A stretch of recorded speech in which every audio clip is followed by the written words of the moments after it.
السلام علیکم ورحمۃ اللہ وبرکاتہ۔ الحمد للہ رب العالمین والصلاة والسلام علی اشرف الانبیاء والمرسلین نبینا محمد وعلی آلہ وصحبہ اجمعین ومن تبعہم بإحسان الی یوم الدین، اما بعد۔ اللہم صلی علی محمد وعلی آل محمد کما صلیت علی ابراہیم وعلی آل ابراہیم انک حمید مجید۔ اللہم بارک علی محمد وعلی آل محمد کما بارکت علی ابراہیم وعلی آل ابراہیم انک حمید مجید۔ نبی پاک صلی اللہ علیہ وسلم پر درود و سلام بھیجتے رہنا چاہیے، اس کا بڑا ہی اجر و ثواب ہے۔ ابی بن کعب کی روایت میں اللہ کے نبی علیہ الصلوۃ والسلام نے اسے غموں کو، پریشانیوں کو، ٹینشنوں کو دور ہونے کا ایک ذریعہ قرار دیا ہے کہ آدمی اگر کثرت سے نبی صلی اللہ علیہ وسلم پر درود بھیجتا ہے تو اس کی ٹینشن، اس کی پریشانی، اس کے غم ہلکے ہوتے ہیں اور اللہ رب العالمین کی رضا، اس کی خوشنودی حاصل ہوتی ہے، اللہ تعالیٰ کی رحمتیں اس پر نازل ہوتی ہیں۔ خاص طور سے جمعے کے دن اللہ کے نبی علیہ الصلوۃ والسلام پہ کثرت سے درود بھیجتے رہنا چاہیے، کیونکہ جو درود ہم بھیجتے ہیں، جو سلام ہم بھیجتے ہیں، وہ اللہ کے رسول صلی اللہ علیہ وسلم تک پہنچایا جاتا ہے فرشتوں کے ذریعے سے، اور یہ ہمارے لیے بہت بڑی خوبی کی بات ہے، بڑی خوش نصیبی کی بات ہے ہمارے لیے کہ جب ہم جیسے ہی کہتے ہیں اللہم صلی علی محمد وعلی آل محمد یا صلی اللہ علیہ وسلم، تو یہ ہمارا درود و سلام رسول اللہ صلی اللہ علیہ وسلم تک پیش کیا جاتا ہے، اور اس طریقے سے ہمارا اور آپ کا تعلق جو ہے رسول اکرم صلی اللہ علیہ وسلم سے ہو جاتا ہے۔ اس بارے میں تو کوئی خبر نہیں ہے، کیونکہ یہ غیب کی چیزیں ہیں کہ کیا اللہ کے نبی علیہ الصلوۃ والسلام کو یہ بتایا جاتا ہے کہ آپ کے فلاں امتی نے آپ کو سلام پیش کیا ہے اس طریقے سے، یا صرف یہ ہے کہ آپ پر سلام پیش کیا جاتا ہے کہ فلاں امتی نے پیش کر دیا ہے۔ المہم ہر صورت میں یہ ہمارے اور آپ کے لیے بڑی ہی خوش نصیبی ہوتی ہے کہ جیسے ہی ہم اللہ کے نبی علیہ الصلوۃ والسلام پر درود و سلام بھیجتے ہیں تو وہ اللہ کے رسول صلی اللہ علیہ وسلم تک پہنچایا جاتا ہے، اور سبحان اللہ، اللہ کے نبی علیہ الصلوۃ والسلام ہمارے اس سلام کا، اس درود کا جواب دیتے ہیں۔ اس لیے سب سے بڑا بخیل اس روئے زمین پر، اس کائنات پر، اس زمین پر وہ ہے جو اللہ کے نبی علیہ الصلوۃ والسلام پر درود و سلام بھیجنے میں بخیلی کرے۔ وَأَبْخَلُ النَّاسِ مَنْ ذُكِرْتُ عِنْدَهُ وَلَمْ يُصَلِّ عَلَيْهِ، سب سے بڑا بخیل وہ ہے جس کے سامنے میرا ذکر کیا جائے اور مجھ پر درود و سلام نہ بھیجے۔ تو ہم اور آپ اس معاملے میں واقعی طور پہ بخیل واقع ہوتے ہیں کہ بسا اوقات پورے دن گزر جاتے ہیں ہم نبی علیہ الصلوۃ والسلام پر درود نہیں بھیج پاتے ہیں۔ یہ مناسبت جمعے کی تھی، اس لیے بات ذکر کی گئی، اور یہ بھی یاد رکھیں کہ جمعے کی درود شریف پڑھنے کی کوانٹٹی کے سلسلے میں، درود شریف پڑھنے کی کوانٹٹی کے سلسلے میں کہ 100 مرتبہ 200 مرتبہ، اور وقت کی تحدید کے متعلق کہ عصر بعد مغرب بعد، اس طرح کی کوئی بھی روایت آپ کے سامنے گزرے تو آپ سمجھ جائیے کہ یہ لوگوں کی بنائی ہوئی ہیں، رسول اللہ صلی اللہ علیہ وسلم کی طرف سے نہیں آئی ہوئی ہیں۔ بلا شبہ درود پڑھنے کی بڑی فضیلت آئی ہے، خوب پڑھنے کی فضیلت آئی ہے، جمعے کے دن پڑھنے کی فضیلت آئی ہے، لیکن ٹائم، کوئی خاص ٹائم وہ اور کوانٹٹی، اس متعلق نبی علیہ الصلوۃ والسلام سے کوئی چیز ثابت نہیں ہے۔ تو درود شریف کے متعلق یہ چیزیں اگر آپ کی نگاہ سے گزریں تو آپ سمجھ جائیے کہ چیزیں لوگوں کی جانب سے بنائی ہوئی ہیں۔ سیرت کے متعلق الحمدللہ اللہ کی توفیق سے پچھلے ہفتے میں ہم اور آپ نے نبی پاک صلی اللہ علیہ وآلہ وسلم پر وحی کس طریقے سے نازل کی جاتی تھی، کتنے طریقے تھے نازل ہونے کے، وہ ہم اور آپ نے اللہ کی توفیق سے سماعت کیے تھے، سنے تھے، اور یہ بات معلوم ہوئی تھی کہ وہی کسی ایک پیٹرن پر آپ پر نہیں نازل ہوتی تھی کہ جبریل علیہ الصلوۃ والسلام آتے آپ پر اور آپ پر اللہ کا پیغام اور اللہ کی وحی نازل کر کے چلے جاتے تھے، بلکہ وحی کے نازل ہونے کے مختلف راستے تھے۔ کبھی خواب میں آپ صلی اللہ علیہ وسلم کو کچھ دکھلایا جاتی، یہ بھی وحی ہوتی۔ کبھی یہ ہوتا کہ اللہ کے نبی علیہ الصلوۃ والسلام نے اللہ تعالیٰ سے گفتگو کی ہوتی پردے کے پیچھے سے، جیسے معراج کی رات میں ہوا۔ کبھی یہ ہوتا کہ جبریل علیہ الصلوۃ والسلام آپ کے دل میں کوئی بات ڈال دیتے تھے، یہ بھی ایک وحی ہوتی تھی۔ کبھی یہ ہوتا کہ جبریل علیہ الصلوۃ والسلام اپنی اصلی شکل و صورت میں نمودار ہو کر آپ کو کچھ بتلاتے تھے، جیسا کہ جب دوسری وحی نازل ہوئی تب ہوا، اور جب آپ معراج تشریف لے گئے تب ہوا۔ کبھی ایسا ہوتا ہے کہ جبریل علیہ الصلوۃ والسلام کسی عام انسان کی شکل و صورت میں آ جاتے تھے، یہ ایک صورت ہوتی تھی۔ کبھی یہ ہوتا کہ آپ دحیہ کلبی رضی اللہ تعالیٰ عنہ کی شکل و صورت میں آتے جبریل علیہ الصلوۃ والسلام اور آپ پر وحی نازل کرتے۔ کبھی وحی کی شکل و صورت یہ ہوتی تھی کہ آپ بیٹھے ہوئے ہوتے کہ یکایک آپ کے چہرے سرخ ہو جاتے۔ کبھی یہ ہوتا کہ آپ پر پسینے کی جو ہے پسینہ ٹھنڈی کے دنوں میں نکلنا شروع ہو جاتا. کبھی یہ ہوتا کہ وہی آنے کی نشانی ہوتی کہ جیسے کوئی گھنٹی بج رہی ہو، کوئی گھنٹی کے بجنے کی آواز آتی. کبھی یہ ہے کہ آپ صلی اللہ علیہ وسلم کے آرام فرما رہے ہوتے، وہاں سے کھراٹے کی آواز آتی. تو وحی کے نازل ہونے کی مختلف شکلیں آپ کے سامنے ذکر کی گئی تھیں. لیکن معاملہ یہ ہے کہ جو مستشرقین ہیں، مستشرقین یعنی وہ لوگ، یورپ کے وہ لوگ جو کتاب و سنت کا علم حاصل کرتے ہیں اس بنیاد پر تاکہ وہ جان سکیں، تحقیق جو ان کے اپنے پاس ہے، ریسرچ کرنے کا کہ جو ان کے پاس ایک ملکہ ہے، یا ریسرچ کرنے کی جو ان کی ہیبٹ اور عادت ہے، اس بنیاد پر، کبھی اس بنیاد پر کہ وہ اسلام کو جاننے کی کوشش کرتے ہیں، کبھی اس بنیاد پر تاکہ اسلام پر کلیم کر سکیں، اعتراضات اور الزام لگا سکیں. المہم یہ ہے کہ کچھ مستشرقین نے اللہ کے نبی علیہ الصلوۃ والسلام کی وحی کے سلسلے میں الزام لگایا اور آپ پر یہ کہا کہ اصل میں آپ پر کوئی وحی وغیرہ نہیں آتی تھی. ایک تو یہ ہے کہ بحیرہ راہب کے پاس آپ گزرے، جو کچھ بحیرہ نے بتایا تو وہی آپ بیان کرتے تھے، اس لیے آپ پر کوئی وحی نہیں آتی تھی. اکثر مستشرقین نے، یعنی جو یورپ کے لوگ ہیں جنہوں نے اسلامی علم حاصل کیا، ان لوگوں نے نبی علیہ الصلوۃ والسلام کی وحی کے سلسلے میں جو بڑا الزام لگایا ہے، وہ الزام لگایا ہے مرگی کی جو بیماری نہیں ہوتی جس میں مرگی کے دورے پڑتے ہیں.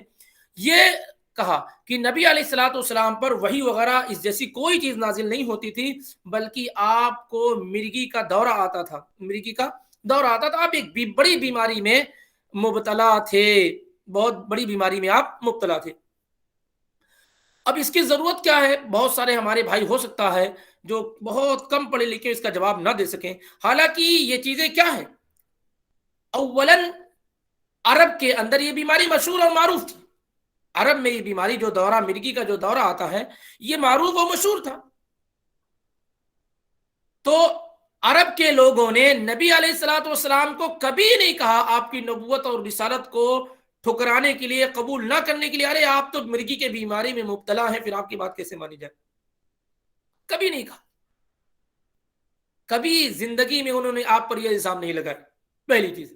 دوسری بات یہ ہے کہ عرب کے لوگ تو اپنی اس بیماری کے علاج کے لیے نبی علیہ الصلوۃ والسلام کے پاس آتے تھے. جائے کہ نبی علیہ الصلوۃ والسلام کو یہ بیماری لاحق ہو، لوگ اس بیماری کے علاج کے لیے اللہ کے نبی علیہ الصلوۃ والسلام کے پاس آتے تھے.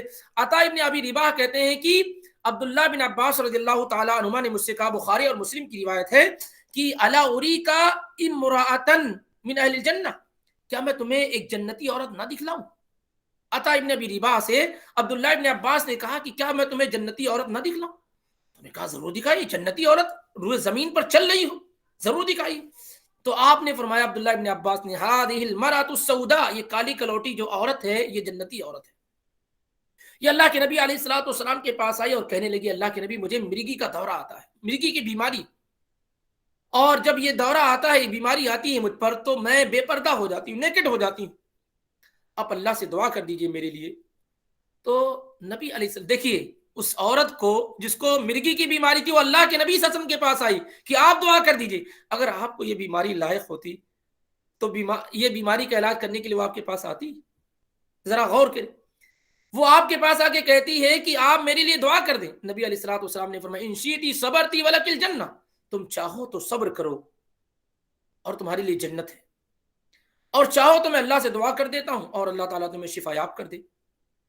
تمہارے لیے آپشن دونوں تمہارے پاس ہے. تم چاہو تو اسی بیماری میں مبتلا رہو یہاں تک کہ تمہاری وفات ہو جائے، لیکن اس کے بدلے میں اللہ تمہیں جنت دے گا، اور چاہو تو میں دعا کر دوں اور اللہ تعالیٰ تمہیں شفا یاب کر دے.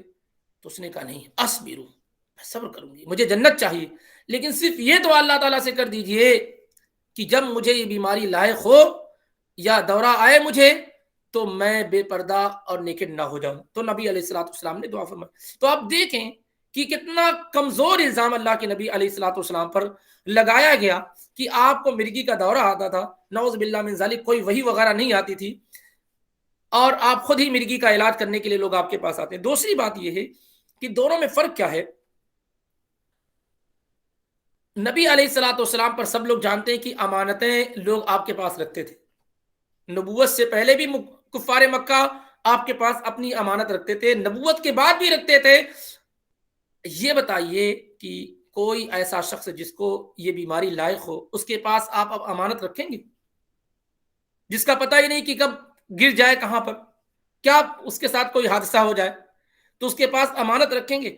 اور اللہ کے نبی علیہ الصلوۃ والسلام جب ہجرت کے لیے نکل رہے تو اس وقت تک مکہ کے لوگوں کی امانت جو ہے آپ کے پاس رکھی، وہ سارے لوگ جو ننگی تلواریں نکال کر کے آپ کے دروازے پہ کھڑے ہوئے تھے تاکہ آپ نکلیں گے تو قتل کر دیں گے، انہی کی امانتیں آپ کے گھروں میں رکھی ہوئی تھیں، اور آپ نے علی بن ابی طالب سے کہا کہ تم یہاں آرام کرو، اور جو ہے سارے مکہ والوں کی امانتیں جب لوٹا دو گے تو میرے پاس آنا۔ اسی لیے 3 دن کے بعد علی رضی اللہ تعالیٰ عنہ مدینہ پہنچے تھے۔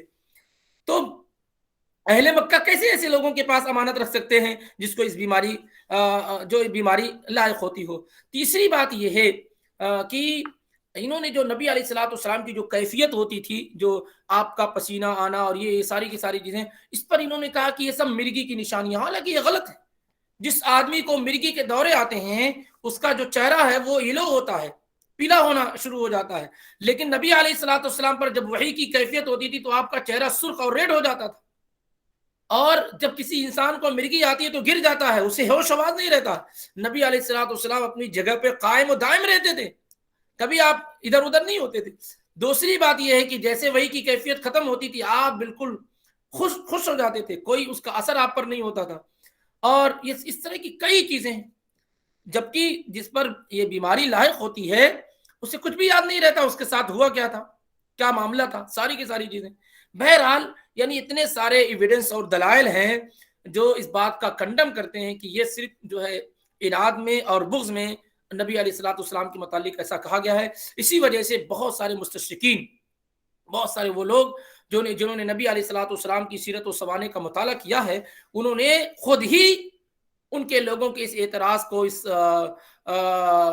اتہام کو کنڈم کیا، رد کیا، ریجیکٹ کیا کہ کیا بات کر رہے ہو تم نبی علیہ الصلوۃ والسلام کے متعلق۔ ارے وہ شخص جس نے پوری دنیا کے اندر ریبولیشن اور انقلاب پیدا کر دیا ہو، جس کے ماننے والے ہزاروں میں نہیں ملائی میں ہو، ملیار میں ہو، اس کے متعلق تم کہتے ہو کہ جو ہے وہ مرگی کی بیماری میں مبتلا تھا؟ تمہیں شرم نہیں آتی کہ جس نے تنے تنہا پورا ریگولیشن پیدا کر دیا ہو، جس کا معاملہ یہ ہو کہ وہ تھوکتا ہو تو صحابہ جو ہے ہاتھوں اور پیروں میں مل لیتے تھے، چہروں میں مل لیتے تھے، جو وضو کرتا ہو تو اس کے پانی کو زمین پہ گرنے نہ دیا جاتا ہو، ایسے آدمی کو کہتے ہو کہ تم مرگی کی بیماری تھی؟ تو خود یعنی بہت سارے وہ لوگ جو اسلام کو پڑھتے ہیں اور یہ الگ بات ہے اسلام میں داخل نہیں ہوتے لیکن ڈیفینس کرتے ہیں اور کہتے ہیں کہ سب بے بنیاد باتیں ہیں، اس طرح کی باتیں کیا ہے نہیں کی جانی چاہیے۔ بہرحال تو یہ چند چیزیں تھی جو مستشرقین کی جانب سے نبی علیہ الصلوۃ والسلام کے متعلق کی کرائی گئی ہیں، کہی جاتی ہیں، جو بالکل کیا ہے بے بنیاد ہے اور جس میں کوئی قوت اور طاقت ہرگز نہیں ہے، کوئی قوت اور طاقت ہرگز نہیں، کیونکہ نبی علیہ الصلوۃ والسلام تو ایسے پیدا کیے گئے تھے کہ جابر بن عبداللہ کہتے ہیں کانک قد خلقت کما تشاء، ایسا محسوس ہوتا ہے کہ آپ جو ہے ایسے ہی پیدا کیے گئے جیسے آپ اللہ تعالیٰ سے کہتے تھے کہ مجھے اللہ ایسے بناتے چلا جا، اور اللہ تعالیٰ آپ کو بناتا چلا گیا۔ آپ تو بالکل بے عیب پیدا ہوئے ہیں، آپ میں کوئی نقص نہیں، کوئی کمی نہیں کسی بھی چیز میں۔ بیماری اس طرح کی جس میں انسان کی ہوش و حواس ختم ہو جائے، یہ تو بہت بڑی چیز ہے۔ تو آپ تو اس اعتبار سے بھی بہت سالم تھے، بہت محفوظ تھے کہ اللہ تعالیٰ نے آپ کو اس طرح کی تمام بیماریوں سے محفوظ رکھا تھا۔ المہم یہ ہے، تو ہم پیچھے آتے ہیں کہ نبی علیہ الصلوۃ والسلام پر وحی نازل ہوئی، اور دوسری جو وحی نازل ہوئی یا ایھا المدثر قم فانذر، یہ جو پہلی وحی تو اقرا بسم ربک الذی خلق، اور دوسری وحی کچھ دنوں کے بعد یا ایھا المدثر کی صورت میں نازل ہوئی۔ یہاں سے اللہ کے نبی علیہ الصلوۃ والسلام کو یہ حکم دیا گیا کہ آپ اللہ کے پیغام کو اب لوگوں تک پہنچانا شروع کر دیں۔ نبی علیہ الصلوۃ والسلام کی نبوت اور رسالت کی زندگی جو تھی وہ 23 سال کی تھی، 23 ایئرس کی تھی عربی کیلنڈر کے حساب سے۔ 13 سال مکہ میں اور 10 سال مدینے میں۔ مکہ کے جو 13 سال تھے وہ بھی 3 حصوں میں ڈیوائیڈ کیے جا سکتے ہیں، 3 پارٹ میں انہیں تقسیم کیا جا سکتا ہے، اور اسی طریقے سے مدنی زندگی بھی۔ مکی زندگی کو جو 3 حصوں میں تقسیم کیا جا سکتا ہے وہ اس طریقے سے، جو آپ کی دعوتی زندگی مکے میں تھی وہ 3 طرح سے۔ ایک، نبوت سے لے کر کے 3 سال تک، 3 ایئرس جو شروعات کے تھے، اس میں کیا ہے اللہ کے نبی علیہ الصلوۃ والسلام کی دعوت کا طریقہ یہ رہا ہے کہ سری دعوت آپ نے کی، یعنی ہڈنلی، کسی کو معلوم نہ ہو سے بالکل سیکریٹلی دعوت آپ صلی اللہ علیہ وسلم نے لوگوں تک کی. کبھی آپ اپنے ساتھی سے ملے کہیں کسی گھر میں جا کر کے اس طریقے سے، یعنی 3 سال جو آپ نے اسلام کی دعوت کی وہ بالکل ہڈنلی تھی، سیکریٹلی انداز میں تھی، تاکہ اہل مکہ کو اس کی خبر نہ ہو سکے. یہ ایک دور تھا، یہ ایک پیریڈ تھا 3 سال کا. چوتھے سال سے ہجرت تک آپ صلی اللہ علیہ وسلم نے، یعنی 10 سال آپ نے اعلانیہ علل اعلان بالکل فورس کے ساتھ، قوت کے ساتھ آپ صلی اللہ علیہ وسلم نے دعوت دینی شروع کر دی، اور یہ سلسلہ ہجرت تک جاری رہا مکہ کے اندر. یہ دوسرا. تیسرا یہ کہ نبوت کے 10ویں سال یعنی ہجرت سے 3 سال پہلے سے آپ نے مکہ سے نکل کر کے دوسرے جو قریب قریب کے شہر سے طائف وغیرہ میں جا کر آپ نے دعوت کا سلسلہ شروع کر دیا، اور یہ کنٹینیو رہا یہاں تک کہ آپ کی وفات تک. تو مکی زندگی کو ہم نے کہا، ہم 3 حصوں میں ڈیوائیڈ کر سکتے ہیں، تقسیم کر سکتے ہیں. پہلا جو حصہ تھا وہ دعوت السر تھا، ہڈنلی اور سیکریٹلی انداز میں دعوت دینا. یہ سبھی لوگ جانتے ہیں کہ اہل مکہ جو تھے وہ جو ہے بتوں کی عبادت کرتے تھے، آئیڈلز کی عبادت کرتے تھے. ان کے پاس یہی چیزیں تھیں. اللہ کے نبی علیہ الصلوۃ والسلام نے جب اسلام کو پیش کیا، اور سب سے پہلے ظاہر سی بات یہ دعوت آپ کے گھر میں پہنچی، اور آپ کے قریبی لوگ، آپ کے گھر میں رہنے والے آپ کی بیوی تھی، آپ کے گھر میں رہنے والے آپ کے چچا کے لڑکے علی ابن ابی طالب تھے، آپ کے گھر میں رہنے والے آپ کے آزاد کردہ غلام، آپ کے غلام زید ابن حارثہ تھے. اصل یہ جو ہے خدیجہ رضی اللہ تعالیٰ عنہ کے غلام تھے، انہوں نے نبی علیہ الصلوۃ والسلام کو گفٹ دے دیا تھا، زید ابن حارثہ. یہ وہ لوگ تھے جو آپ کے گھر میں رہتے تھے. اور ایک اور شخص تھے جو آپ کے گھر میں تو نہیں رہتے تھے، لیکن ان کا گھر اور آپ کا گھر ایک جیسا تھا، ان کا مال آپ کا مال ایک جیسا تھا. یعنی اللہ کے نبی علیہ الصلوۃ والسلام کے یار غار سیدنا ابو بکر الصدیق رضی اللہ تعالی عنہ. تو یہ 4 لوگ وہ ہیں جو پہلے ہی دن اسلام میں داخل ہو گئے، اور بغیر کسی چوں اور چرا کے، بغیر کسی کیوں اس طرح سے، بغیر فوری طور پر یہ چاروں کے چاروں لوگ اسلام میں داخل ہو گئے. کون کون؟ خدیجہ بنت خویلد جو آپ کی بیوی اور ہماری اور آپ کی ماں، اور علی ابن ابی طالب جو آپ کے چچا زاد بھائی اور آپ کے داماد، اور ہمارے اور آپ کے چوتھے خلیفہ، اور تیسرے زید ابن حارثہ جو آپ کے غلام. یہ سب آپ کے گھرانے کے لوگ، اور چوتھے آپ کے یار غار سیدنا ابو بکر الصدیق رضی اللہ تعالی عنہ. ہمارے اور آپ کے لیے جاننا نہایت ضروری ہے کہ یہ لوگ جنہوں نے سب سے پہلے دن اسلام قبول کیا اور اللہ کی وحدانیت کے قرار کیا، کون لوگ ہیں؟ یہ خوش نصیب لوگ کون ہیں؟ ان کے بارے میں مختصر معلومات ہمارے پاس ہونی نہایت ضروری ہے. جن میں 4 لوگوں میں یہ ایک اختلاف ہوتا ہے کہ اول من اسلم، سب سے پہلے کون اسلام قبول کیا. کوئی کہتا ہے کہ خدیجہ رضی اللہ تعالیٰ عنہ، کوئی کہتا ہے کہ علی رضی اللہ تعالیٰ عنہ، کوئی کہتا ہے کہ زید بن حارثہ، کسی کا خیال ہے کہ ابو بکر صدیق. علماء نے تطبیق یہ دی ہے کہ عورتوں میں سب سے پہلے خدیجہ بنت خویلد، بچوں میں سب سے پہلے علی ابن ابی طالب، غلاموں میں سب سے پہلے زید بن حارثہ، اور اسی طریقے سے بڑوں میں سب سے پہلے ابو بکر الصدیق رضی اللہ تعالی عنہ وارضہ. اور اس طریقے سے معاملہ رفع دفع ہو جاتا ہے، اور اس میں تطبیق بھی پیدا ہو جاتی ہے. تو یہ 4 لوگ ہیں جنہوں نے پہلے دن ہی اسلام قبول کر لیا. ان میں خدیجہ بنت خویلد رضی اللہ تعالی عنہ کا ذکر اس سے پہلے ہو چکا ہے.